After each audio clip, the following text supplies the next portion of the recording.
ನಮಸ್ಕಾರ, ಸ್ವಾಗತ. ಭಾರತದ ಕೃಷಿ ಅಂದ್ರೆ ಅದು ಬರೀ ಒಂದು ಉದ್ಯಮ ಅಲ್ಲ, ಅಲ್ವಾ? ಅದು ನಮ್ಮ ದೇಶದ ಕೋಟ್ಯಾಂತರ ಜನರ ಜೀವನಾಡಿ. ಕಳೆದೊಂದು ದಶಕದಲ್ಲಿ ಈ ಕ್ಷೇತ್ರ ಒಂದು ದೊಡ್ಡ ಅದ್ಭುತವಾದ ಬದಲಾವಣೆಯನ್ನ ಕಂಡಿದೆ. ಏನದು ಕತೆ? ಬನ್ನಿ ಅದರ ಬಗ್ಗೆ ವಿವರವಾಗಿ ತಿಳಿದುಕೊಳ್ಳೋಣ. ಮೊದಲಿಗೆ ಈ ಸಂಖ್ಯೆಯನ್ನೊಮ್ಮೆ ನೋಡಿ. 46%.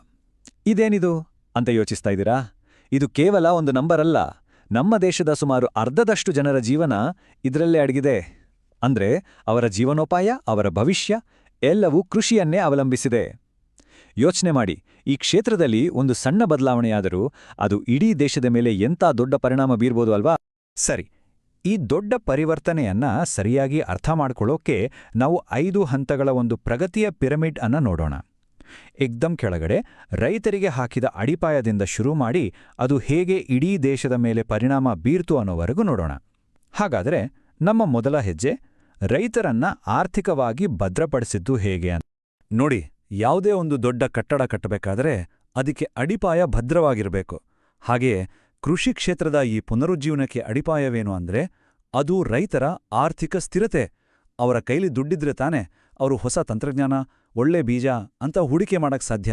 ಹಾಗಾದ್ರೆ ಈ ಭದ್ರತೆಯನ್ನ ಒದಗಿಸಿದ ಹೇಗೆ?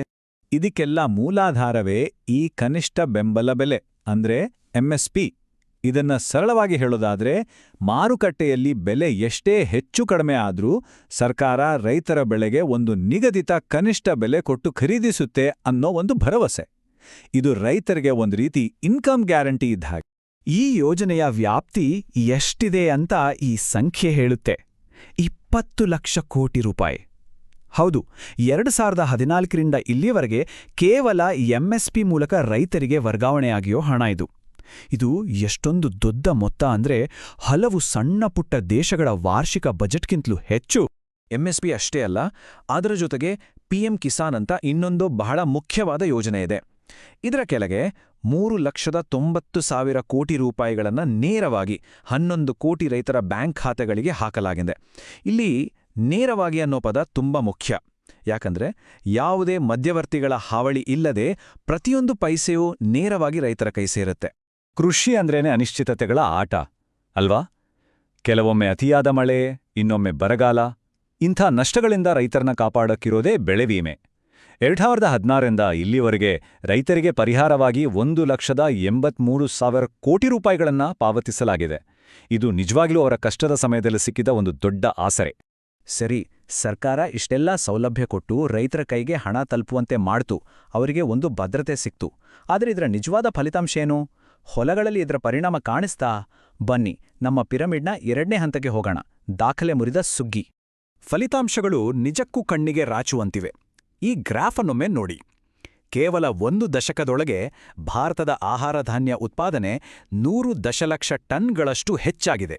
ಇದೊಂದು ಸಣ್ಣಪುಟ್ಟ ಸಾಧನೆಯಲ್ಲ.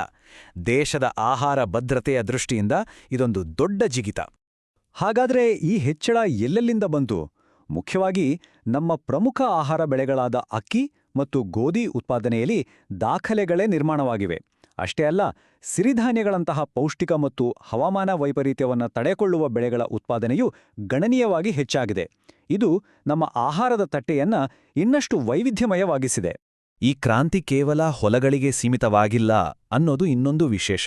ಹೈನುಗಾರಿಕೆ, ಮೀನುಗಾರಿಕೆ, ತೋಟಗಾರಿಕೆ ಮತ್ತು ಆಹಾರ ಸಂಸ್ಕರಣೆಯಂತಹ ಪೂರಕ ಕ್ಷೇತ್ರಗಳಲ್ಲೂ ಕೂಡ ಅದ್ಭುತವಾದ ಬೆಳವಣಿಗೆ ಆಗಿದೆ. ಇದರಿಂದ ಏನಾಗುತ್ತೆ ಅಂದ್ರೆ ರೈತರು ಕೇವಲ ಒಂದೇ ಬೆಳೆಯ ಮೇಲೆ ಅವಲಂಬಿತರಾಗದೆ ಬೇರೆ ಬೇರೆ ಮೂಲಗಳಿಂದ ಆದಾಯ ಗಳಿಸೋಕೆ ಒಂದು ದಾರಿಯಾಗಿದೆ. ಬೆಳೆನೋ ದಾಖಲೆ ಮಟ್ಟದಲ್ಲಿ ಬಂತು, ಸರಿ. ಆದರೆ ಬೆಳೆದದ್ದನ್ನೋ ಸರಿಯಾದ ಸಮಯಕ್ಕೆ ಸರಿಯಾದ ಬೆಲೆಗೆ ಮಾರುಕಟ್ಟೆಗೆ ತಲುಪಿಸೋದು ಕೂಡ ಅಷ್ಟೇ ಮುಖ್ಯ ಅಲ್ವಾ? ಅದೇ ನಮ್ಮ ಮುಂದಿನ ಹಂತ, ಒಂದು ಆಧುನಿಕ ವ್ಯವಸ್ಥೆಯ ನಿರ್ಮಾಣ. ನೋಡಿ, ಬೆಳೆದ ಬೆಳೆಗೆ ಒಳ್ಳೆ ಬೆಲೆ ಸಿಗಬೇಕಾದ್ರೆ ಹೊಲದಿಂದ ಹಿಡಿದು ನೇರವಾಗಿ ಮಾರುಕಟ್ಟೆಗೆ ತಲುಪುವವರೆಗಿನ ಇಡೀ ಚೈನ್, ಆ ಸಿಸ್ಟಮ್ ಸರಿಯಾಗಿರಬೇಕು. ಈ ಹೊಸ ವ್ಯವಸ್ಥೆ ಮಾಡ್ತಿರೋದೇ ಅದನ್ನ. ಹೇಗೆ ಅಂತೀರಾ? ಮೊದಲು ರೈತರದೇ ಆದ ಸಣ್ಣ ಸಣ್ಣ ಗುಂಪುಗಳನ್ನು ಅಂದ್ರೆ FPOಗಳನ್ನು ರಚನೆ ಮಾಡೋದು. ಆಮೇಲೆ ಬೆಳೆ ಹಾಳಾಗದ ಹಾಗೆ ಶೇಖರಿಸಿಡೋಕ್ಕೆ ಗೋದಾಮ್, ಕೋಲ್ಡ್ ಸ್ಟೋರೇಜ್ ಈ ಥರದ ಇನ್ಫ್ರಾಸ್ಟ್ರಕ್ಚರ್ ಕಟ್ಟೋಕ್ಕೆ ಫಂಡಿಂಗ್ ಕೊಡೋದು. ಕೊನೆಗೆ NAM ಅನ್ನೋ ಆನ್ಲೈನ್ ಪ್ಲಾಟ್ಫಾರ್ಮ್ ಮೂಲಕ ಮಧ್ಯವರ್ತಿಗಳ ಕಾಟ ಇಲ್ಲದೆ ಪಾರದರ್ಶಕವಾಗಿ ಅವರೇ ಮಾರಾಟ ಮಾಡಬಹುದು. ಈ ಹೊಸ ಸರಪಳಿಯನ್ನ ನಿರ್ಮಿಸೋಕೆ ದೊಡ್ಡ ಮಟ್ಟದ ಹೂಡಿಕೆಯನ್ನೇ ಮಾಡಲಾಗಿದೆ. ಇದರ ಉದ್ದೇಶ ಏನು? 1. ಕೊಯ್ಲು ಮಾಡಿದ್ಮೇಲೆ ಬೆಳೆ ಹಾಳಾಗೋದನ್ನ ತಡೆಯೋದು. ಇನ್ನೊಂದು, ಸಣ್ಣ ರೈತರು ಕೂಡ ದುಬಾರಿ ಟ್ರ್ಯಾಕ್ಟರ್ ಅಥವಾ ಡ್ರೋನ್ಗಳಂತಹ ತಂತ್ರಜ್ಞಾನವನ್ನ ಬಾಡಿಗೆಗೆ ಪಡೆದು ಬಳಸೋ ಹಾಗೆ ಮಾಡೋದು. ಹೆಚ್ಚು ಬೆಳೆದಾಯಿತು, ಮಾರುಕಟ್ಟೆಗೂ ತಲುಪಿತು. ಆದರೆ ಈ ಬೆಳವಣಿಗೆ ಹೀಗೇ ಮುಂದುವರಿಬೇಕಂದ್ರೆ ಅದು ಪರಿಸರಕ್ಕೂ ಪೂರಕವಾಗಿರಬೇಕು. ಅದೇ ನಮ್ಮ 4ನೇ ಹಂತ, ಒಂದು ಹಸಿರು ಭವಿಷ್ಯಕ್ಕಾಗಿ ಬಿತ್ತನೆ. ಹೆಚ್ಚು ಬೆಳೆಯೋದು ಒಂದು ಕಡೆ ಆದರೆ ಜವಾಬ್ದಾರಿಯುತವಾಗಿ ಬೆಳೆಯೋದು ಇನ್ನೊಂದು ಕಡೆ. ಹಿಂದೆ ಹೆಚ್ಚು ನೀರು ಬೇಕಾಗುವ ಕೃಷಿ ಪದ್ಧತಿಗಳಿದ್ದವು. ಆದರೆ ಈಗ ಪ್ರತಿ ಹನಿ ಹೆಚ್ಚು ಬೆಳೆ ಅನ್ನೋ ತತ್ವದ ಮೇಲೆ ಹನಿ ನೀರಾವರಿಯಂತಹ ಸ್ಮಾರ್ಟ್ ವಿಧಾನಗಳನ್ನು ಅಳವಡಿಸಲಾಗ್ತಿದೆ. ಜೊತೆಗೆ ಬೇಳೆಕಾಳು ಮತ್ತು ಎಣ್ಣೆಕಾಳುಗಳಂತಹ ಕಡಿಮೆ ನೀರು ಬೇಡುವ ಬೆಳೆಗಳಿಗೆ ಪ್ರೋತ್ಸಾಹ ಸಿಗ್ತಾಯಿದೆ. ಈ ಹಸಿರು ಕ್ರಾಂತಿಗೆ ಹಲವು ಆಯಾಮಗಳಿವೆ.